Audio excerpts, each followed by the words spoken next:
Hey hungry amigos, I hope you are ready for this new adventure. In this episode you will see the vibrant streets of Seville, you'll witness the electrifying flamenco dance, indulge in the city's signature pork cheeks and savor the crunch of Kasa Ricardos' legendary croquetas. We'll also stroll through the lush park de Maria Luisa and will be struck by the beauty of Plaza de Espia. Buckle up for a journey filled with frames and flavors of Seville. Welcome aboard, fellas. Our journey begins right here, nestled in a cozy embrace of the Madrid-Seville train. Here you can experience a 2-hour and 43 minutes ride covering 470 kilometers of olive groves, vineyards, charming villages and beautiful mountains. If you're wondering about the prices, well, they will not break your bank. We paid just about like 35 euros per person. We arrived in Seville when the sun already said adios and the hard night was ahead of us. Good morning, my friends. We are in Seville right now, but our morning didn't start from coffee. My girlfriend got a really bad food poisoning. Honestly, it looks really bad. She couldn't sleep for the whole night. It might be the food that we ate on our way in the train. I'm pretty sure at the pharmacy they don't know English, so I'm gonna use my Google Translator to talk to them. Who knew our morning in Seville gonna start that way? Thanks to Google, it was easier than I thought. I translated everything and was able to grab some medicine. Okay, it seems like she's feeling much better now. She's gonna take a couple hours to sleep. Meanwhile, I'm gonna go and grab something to eat. Something very important for this region culinary culture. Our next stop is Bar San Lorenzo. It is located in a San Lorenzo plaza, which exudes an old-world charm. But my purpose here isn't merely to admire the architecture, it's to embark on a gastronomic journey. And here it is, the star of the show, Sal Moro. This is a chilled soup that defies seasons. This is a true Andalusian masterpiece of simplicity and flavor. Imagine ripe tomatoes, their skins peeled and pulped, mingling with the crusty bread, garlic, and the golden elixir of extra virgin olive oil. A dash of wine vinegar adds a tangy note, while the velvety texture envelops your taste buds.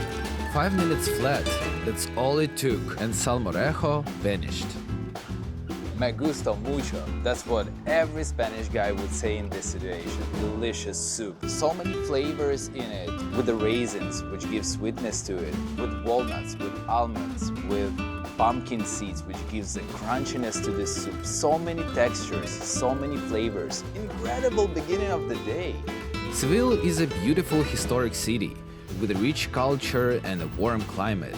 It is also a city that is full of orange trees, which add a touch of color and fragrance to the cityscape. You can see oranges hanging from the branches or falling on the ground almost everywhere you go. But these fruits are not for snaking. They are the legacy of the Genoese sailors who brought them from Asia in the 10th century. The Moors, rulers of the Spain at that time, planted them strategically. Why? To mask the city sewage stench and harness their fragrant oil for perfumes and medicines. Clever, right? The bitter oranges are not edible raw because they have a very sour and bitter taste that can make you pucker your mouth. However, they are very useful for making other products, such as marmalade, liqueurs, wines, chocolates, and cosmetics. Seville is a city where history whispers from every corner. As you wander through the streets for the first time, you can't help but notice the balconies. Covered balconies is the age-old tradition that gives Seville its unique character. These features are not just for aesthetics.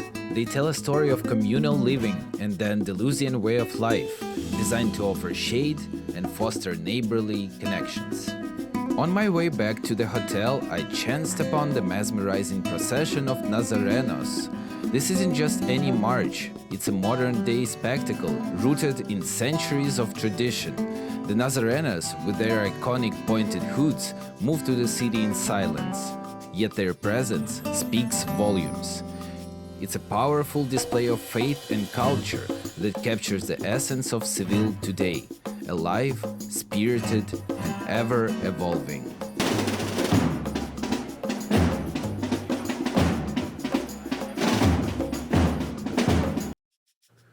Seems like Katrina felt fine, so we moved on to a new location. It's a must-visit place in Seville. Behind me, you can see the Cathedral of Seville. It is the largest Gothic cathedral in the world. That's right, it's massive, covering an area of 11,520 square meters. But it's not about size, it's about history too. This place was originally a mosque. It was built in the 15th century, and right now, inside, you can find the tomb of Christopher Columbus. The bell tower, La Giralda, was once a minaret, and now it's an iconic symbol of the city. After enjoying the vibe of Seville Cathedral, hunger pangs hit us hard. We were craving something special, something legendary, montaditos. These aren't just sandwiches, these are a bite-sized journey through Seville culinary heart. And so, we found ourselves at a spot that's a local legend in its own, Bodega Antonio Romero. I'm ready to try this, guys. Montaditos, piri piri. First one, let's go.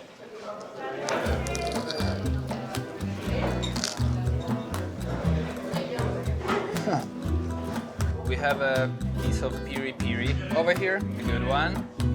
Just like a hot sandwich, basically, with the meat inside, with a mayo sauce. But the bread is extremely fresh. So the whole combination, you can take a look inside.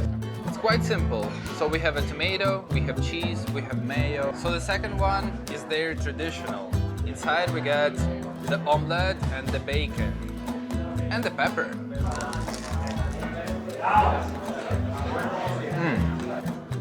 It's very different. It's much more milder than the previous one. What I like the most about the second one is the earthiness of the pepper.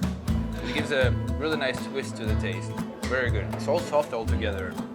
Delicious. And here's where it gets surreal. I met a bartender who had the exact same tattoo as mine. Have you ever had such an unbelievable encounter? Drop a comment below and share your story. After the delightful taste of Seville's food, Katrina and I decided to immerse ourselves in the city's natural beauty. We headed to the Park de Maria Luisa, a verdant retreat that's been a city's breath of fresh air since 1914. Can you imagine, guys? It's just an olive. It's an olive tree. Imagine how many olives you can get from this one.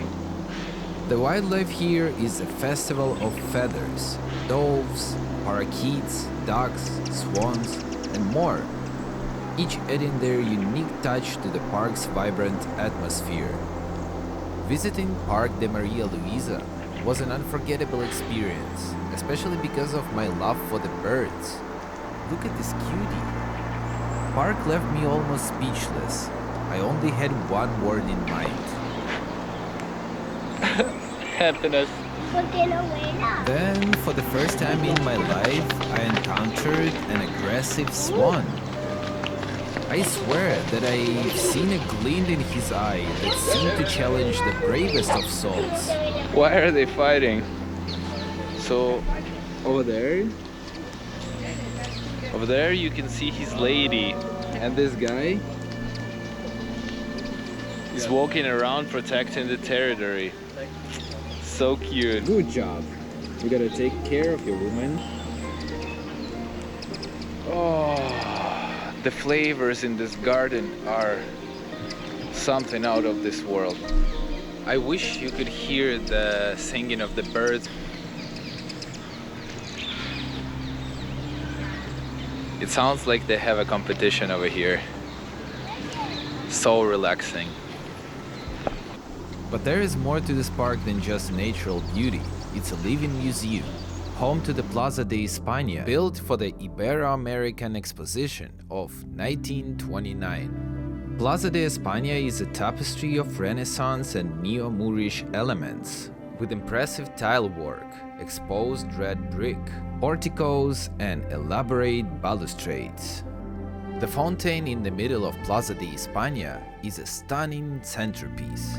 Known as the Vicente Traver Fountain, it symbolizes the Guadalquivir River, which flows through Seville, representing the city's lifeblood.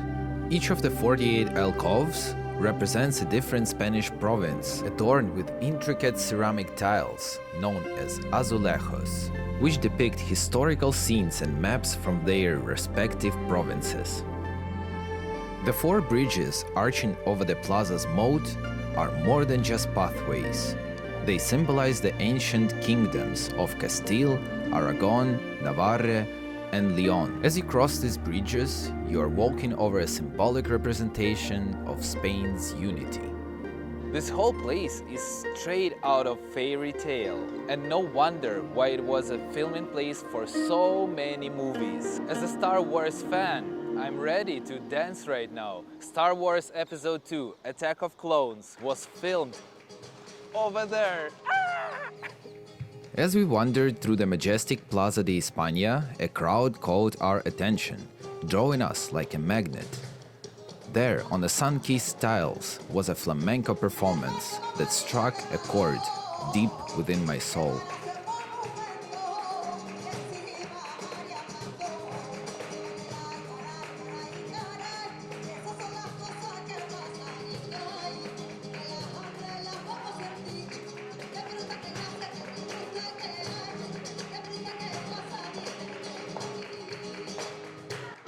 So probably by now you figured it out that this place is a must visit if you ever in Seville. As the sun dipped below the horizons, painting the sky in hues of orange and pink, we found ourselves walking alongside the Guadalquivir River. What can I say, it was a perfect walk before the well-deserved rest. We woke up in Seville with a serious craving, and let me tell you, we were about to dive into something epic. Pork cheeks in that legendary Seville sauce. We saved this tapas bar in Google Maps way before we came here, and I asked a suggestion from the waiter what I should try in their place, and they mentioned this dish, like very traditional dish. You can find it in almost every tapas bar in Seville. It's a pork cheeks cooked in Seville sauce. Let's try it. First I gotta mention, it smells super good. I have big chunks of meat over here. Pork cheeks.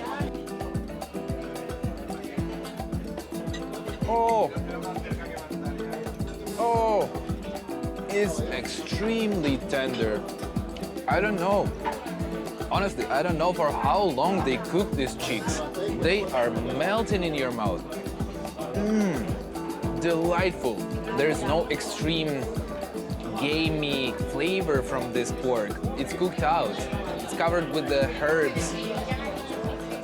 Wow. Tender, delightful.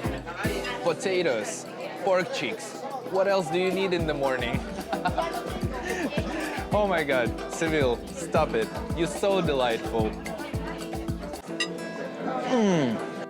With the clock ticking and our bus to Malaga waiting, we made a beeline for a culinary hotspot that would redefine our tapas experience, Kasa Ricardos. Nestled in the heart of Seville, this tapas bar our last hurrah in the city, and it didn't disappoint. This tapas bar is a legend, always buzzing with locals and travelers, all drawn by the promise of some of the best bites in town. This spot is always packed. Stepping inside, you're met with a sea of people, each one eager for a taste of the magic. But that's a part of the fun, isn't it? Oh, whoa! You've seen everything, right? One of the guys that you're gonna see on my videos suggested me those croquetas. He said like, I must try them. If I'm in this place, I gotta try them. Let's try what's inside. Madre mía. Increíble. What? Oh. It's the best croqueta in my life, guys. Oh my God.